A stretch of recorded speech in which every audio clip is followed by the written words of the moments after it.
Ողջույն իմ շատ սիրելի հետևորդներ, վստահ եմ, որ շատերը պատրաստվում են Սուրբ Զատիկի տոնակատարությանը, եւ ես էլ ինչպես ցանկացած տնային տնտեսուհի անպայման պատրաստել եմ համեղ, քաղցր տոնական աղանդեր, թե ինչպիսին է այն լինելու, հենց հիմա կասեմ։ Յուրաքանչյուր տնային տնտեսուհի ունի իր համար հստակ գրանցված բաղադրատոմս, դա կարող է լինել գուլիչի բաղադրատոմս, բուլգիների կամ այլ քաղցր աղանդերի։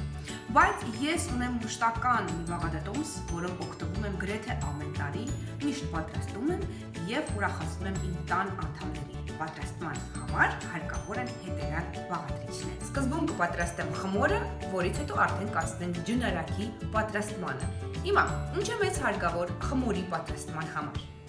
Կօգտագործեմ ալյուր 2 բաժակ, շաքարավազ 1 բաժակ, կաթ 1 բաժակ, ձու 5 հատ, չամիչ 1 բաժակ, վանիլին կես թեյ գտալ եւ բխրեցուցիչ կես թեյ գտալ։ Խնդրում եմ անպայման գրանցել այս բաղադրատոմսը, որովհետեւ այն իսկապես շատ համեղ է, շատ գեղեցիկ եւ շատ եթերային։ Այսպեսով, ինչից ենք սկսում։ Կոտրում ենք 5 հատ ձու խորը տարայի մեջ։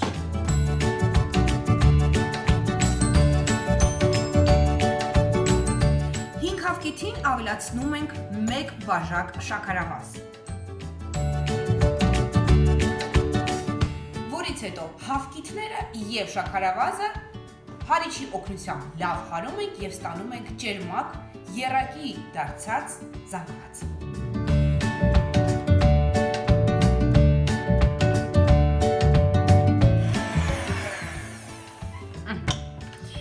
Այսպիսով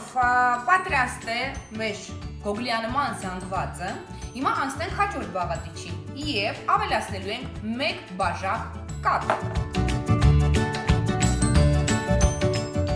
որը քիչ ծորացնելով կավելացնենք մեր հիմնական զանգվածին։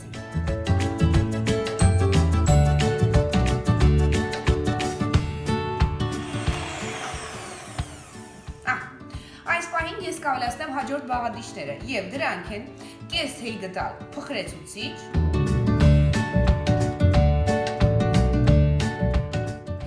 եւ կես թեյ գտալ վանիլին։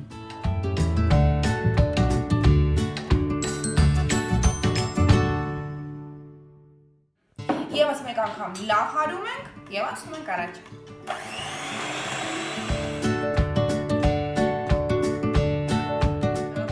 Ամեն ինչ չափել եմ բաժակով եւ կաթը եւ շաքարավազը, նույնն էլ կանեմ ալյուրի դեպքում, որպեսզի չշեղվենք շապից։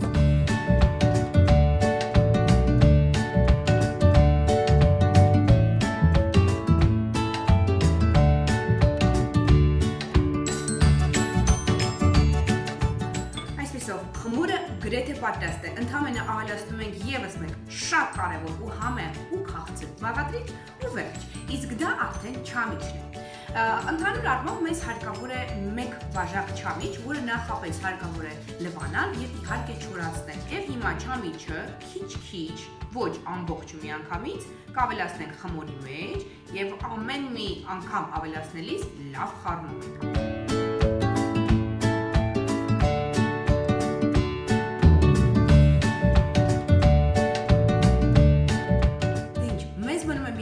Տեղափոխել ֆորմայի մեջ, իդեպ այն կարող է ցանկացած տեսակի լինել։ Ես օգտագործում եմ խորը կաթսա, որի մեջ նախապես փռել եմ յուղաթուղթ, որպեսզի հեշտությամբ նաև կարողանանք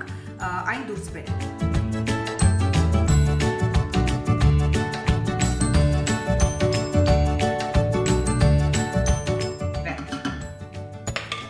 Մեր թխվածքը ջեռոց տեղափոխելուց առաջ անպայման ջեռոցը նախապես պետք է լավ տաքացնենք։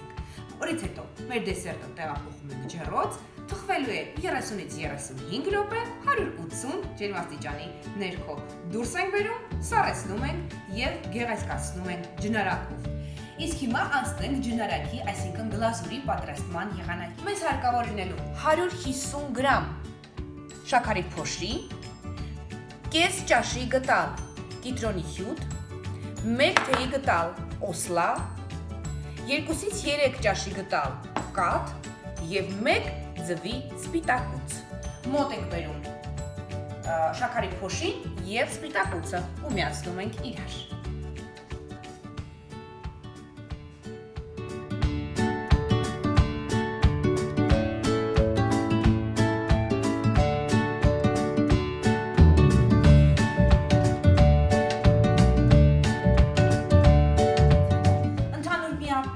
զանգված տանուց հետո ավելացնում ենք հաջորդ բաղադրիչը։ Եվ դա արդեն կիտրոնի հյութն է, որը ես հիմա հենց այսպես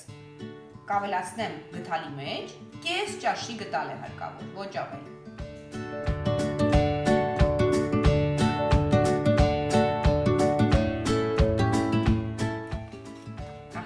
Գեղեցիկ, սպիտակ, ջնարակ է ստացվում։ Ավելացնում ենք 1 թեյ գտալ օսլա։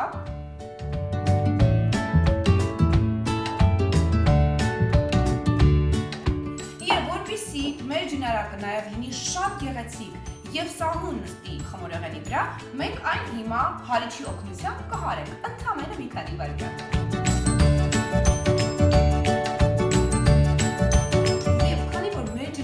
Բավականին խտացել է, մենք հիմա այն մի փոքր կթուլացնենք, որպեսզի հեշտությամբ կարողանանք տարածել խմորեղենի վրա, իսկ դա կանենք կաթի միջոցով։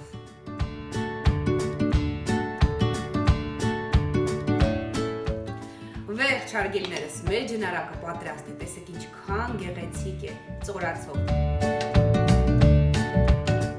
Ահա եւ վերջ հարգելի հետևորդներ, Սուրբ Զատիկի համար նախատեսված իմ կողմից առաջարկվող թխվածքը գրեթե պատրաստ է։ Մնում է այն էլ ավելի գեղեցկացնել մի քանի զարդանախշերով։ Դրանցից մեկը լինելու է ջնարակը, որը մենք միասին պատրաստեցինք, եւ այն տեղափոխել եմ ավելի հարմար տարայի մեջ, որպեսզի կարողանանք ծորացնել։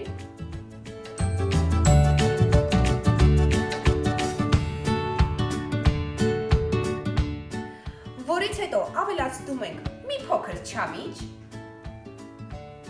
հատուկ թխվածքի համար նախատեսված զարդ,